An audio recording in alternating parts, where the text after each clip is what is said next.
Hi, welcome back to my YouTube channel. This is a glorious little lighting situation I have here, and I think I'll keep it.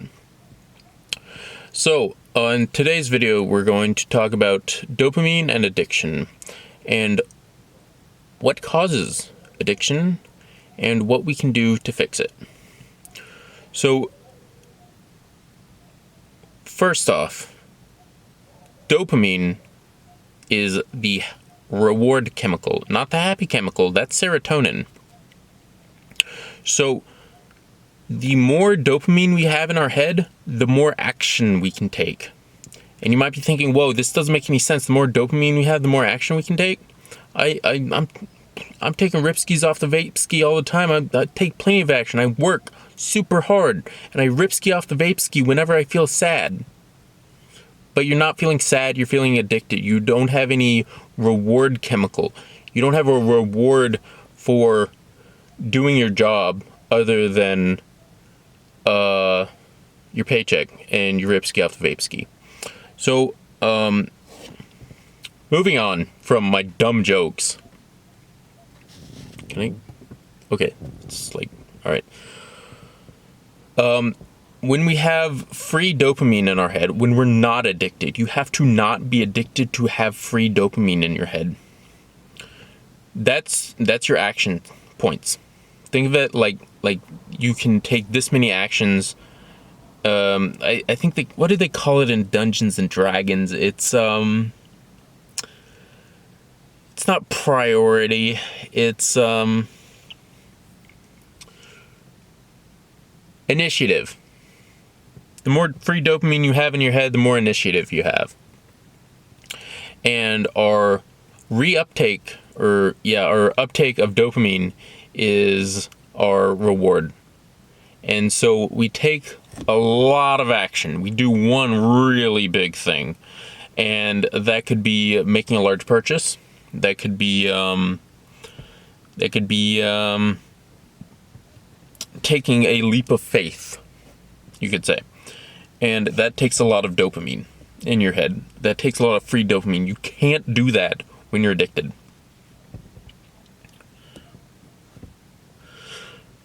Because every time that you are addicted, you have no free dopamine in your head. And so your only source of dopamine comes from the rip ski off the vape ski. You take a hit and you get a reward. It's that easy. So let's talk about this experiment. This is amazing. So, if you put a rat in a cage with water and cocaine water, it'll almost always go for the cocaine water. But it will always kill itself on the cocaine water. If you put it in a situation where it is not alone in a cage with cocaine water as its only source of entertainment. For instance, if it had exercise and other rats and just a good source of food. It will not kill itself on cocaine ever, even when presented with cocaine. It will not even touch the cocaine. Super easy. You don't do drugs and you don't get your life worse. So you don't get addicted and you don't have bad life. Very easy. Recap, just so I know what I've talked about. Free dopamine. That's like action points. Reward chemical. You take rip ski off the vape ski, you're gonna die from it. Yeah, said it. It's not that vaping will biologically kill you necessarily. It's that it will ruin your life in ways you can't even imagine. You will have no motivation to do anything if you are taking rip skis off the vape ski. And let's take it back and slow it down for a little bit. So let's say you have a messy house. You have, you've got stuff everywhere. Place needs to be cleaned. Let's say you have one towel on the floor. It makes sense to pick up the towel so you don't have to spend your mental energy thinking there's a towel on the floor,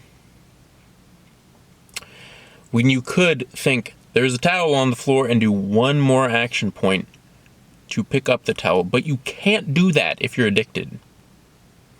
You cannot.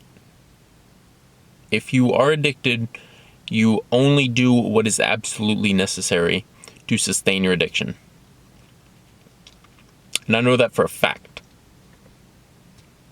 because I've lived that. I've been in the squalors of absolute pate addiction. And I might have used that word wrong. But being so addicted to things that you only do laundry when you need to do laundry to support your job so you can buy more of the drug.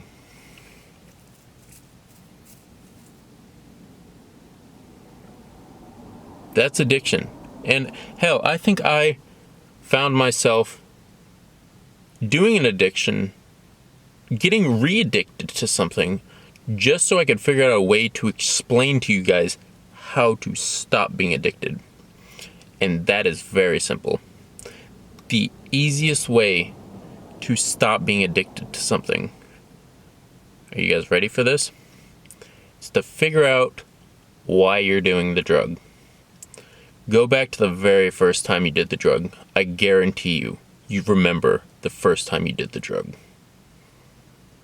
Why did you do it? Why'd you take that first cigarette? Did you want to feel cool? Did you want to feel accepted? Or were you like me, where you were so alone that you didn't have a way to feel good? And word on the street is cigarettes feel good. Word on the street is cigarettes make you look cool. I did it because I was alone. And I realized that, and immediately it went away. Because I know that addiction and drugs cause the same emotion every single time. You take a smoke, it's okay that I'm alone. Feels good right now. But you forget about that. And you just say, it's okay right now. It's okay right now.